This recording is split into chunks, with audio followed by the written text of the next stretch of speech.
Does anyone know who I am? Lucy, do you know who I am? I'm the Mona Lisa. Mwah! I love you too, Lucy.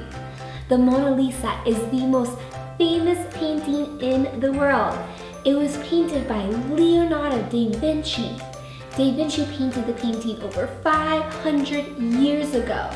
Not only was Leonardo da Vinci a painter, he was a sculptor, writer, musician, engineer, architect. He basically did it all. He's known to be one of the most brilliant people to have ever lived. But today we are going to be learning about his painting, the Mona Lisa. You can find the Mona Lisa today in the Louvre in Paris, France. The Mona Lisa is so important that it's behind a bulletproof glass to protect it. The Mona Lisa was stolen in 1911 for 2 years. It went missing, but they found it. The Mona Lisa is worth over $780 million US, making it the most valuable piece of art in the world. The Mona Lisa took Leonardo da Vinci 3 years to paint, and it's a portrait of a woman. The exact woman is unknown, but it's thought to be Lisa del Giocondo. I probably said that wrong. Since we're living in the 21st century, today our art project is going to be a pop art Mona Lisa. Miss Schumacher took the picture of the Mona Lisa and did a little bit of Photoshop work. I turned the Mona Lisa into an 8 by 10 and made it only 2 values, white and gray. I took this picture and I copied it on all different colors of paper. So you are going to get to choose any color that you want today. We are going to learn basic gridding. We are going to be using a ruler, and we are going to create a grid over the Mona Lisa. After we create our grid, we are going to use Sharpie markers, and we are going to do different designs in each grid, but you're only going to do those fun designs on the darker values. After we're finished, we're gonna go ahead and erase our pencil grid lines. And you will have a pop art Mona Lisa. So I printed the Mona Lisa printout on this fun, bright piece of gold paper. And what we're going to do is we are going to start by doing a very basic grid over our Mona Lisa. So I have this oversized ruler so you can easily see the length. I have the picture and I made it from this black line to this black line. It is exactly 8 inches. And so what we're going to do is we're going to go ahead and divide that in half. So if we divide 8 inches in half, we get 4 inches. So I'm going to go ahead and make a really light mark over the 4. Now I'm going to go ahead and divide 4 in half.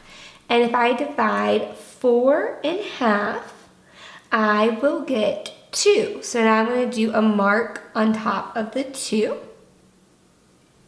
And right here, we know that we'll have to add 2 inches because that will be between the 4 and the 8. If we add 2 inches, we will end up at the 6. So go ahead and make a mark at 6. So we're gonna have a mark over the 2 inches, over the 4 inches, over the 6 inches. And we already have our mark over the 8 inches because that's the border of the picture.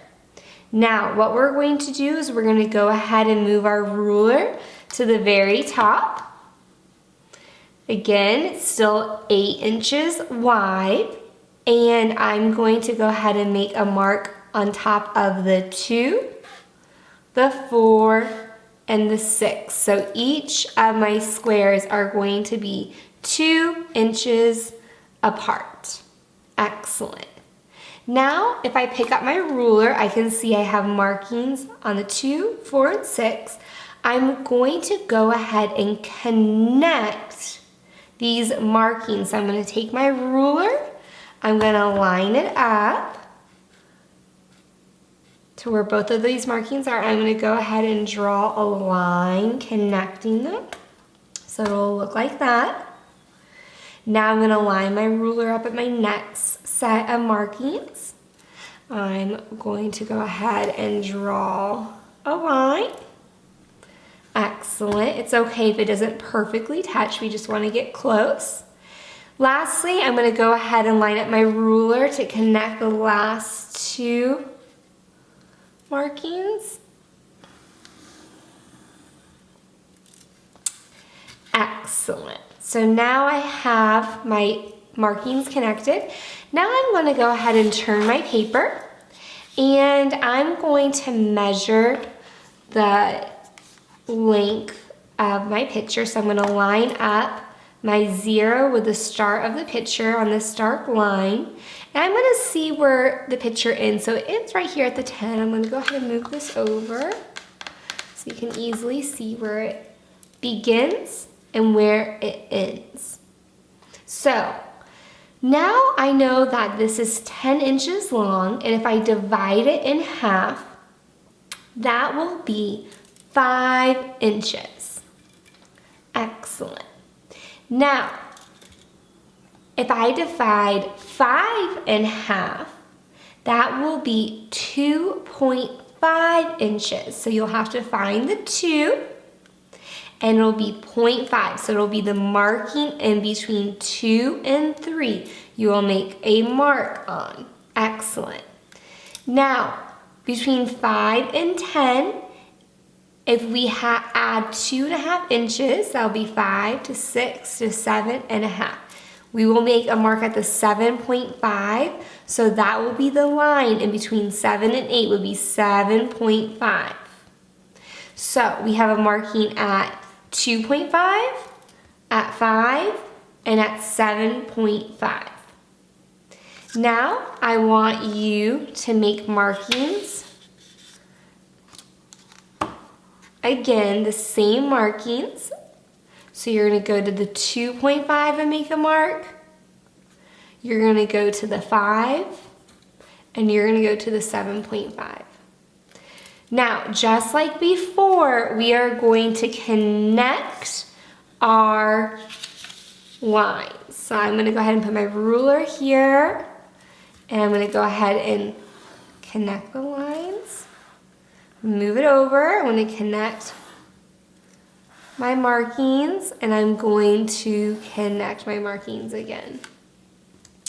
Now I have created a grid over my Mona Lisa. I'm going to put my pencil aside for a while, and what I'm going to do now is I am going to fill in the gray area. I'm not going to fill in anything over my lighter value, which in this case is the yellow, since I printed my picture on a yellow piece of paper. So here's the dark values. I can see them very carefully, but I'm going to fill them in differently in each square. I'm going to fill them in differently. After I'm done filling in my entire Mona Lisa picture, I will erase the lines and I will have a pop art Mona Lisa. Now, I'm going to begin filling them in. You can fill them in any way you like. If you want to do patterns, if you just want to do solid colors, it is up to you.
Bye.